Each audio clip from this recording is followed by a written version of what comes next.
Hazırda məni çəkəndə videoqraf Gen Z nəslidir. Qorxuram ki, bu video yayımlanmayacaq.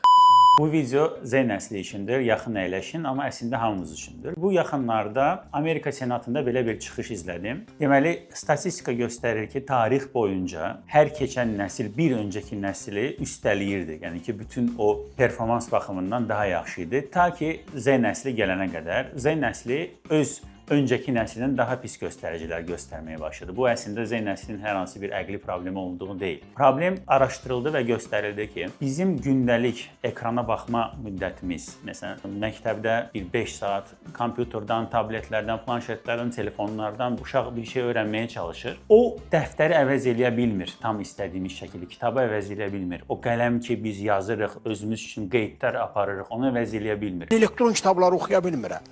Mənim üçün gözəl kitab gözəl qızdır. Təkcə mən o kitablarla oxumaq yox. Mən ona toxunmasam, ondan aşk yaşamasam alınmır. Həmin uşaqların göstəricilərində göstərilib ki, onların riyazi və digər məntiq problemlərini çözməkdə biraz daha performansı aşağıdır. Bizim edəcəyimiz şey nədir? Əlbəttə ki, indiki texnoloji çağdayıq və mümkün qədər bunlardan çox istifadə etməyə çalışırıq. Amma mümkündürsə uşaqlarınızı tabletlərdən dəftərlərə, kitablara keçirməyinizi tövsiyə edirəm. Çünki ekran istifadə müddəti də artdıqca digital göz ağrısı, yorğunluq, qızartılar, quru göz bu kimi problemlərin üzə çıxması getdikcə artır. Bunu deməyin məqsədim mümkünsə bunu etməyə çalışın. Nə qədər çox edə bilsəz, o qədər uşağınız üçün xeyirdir.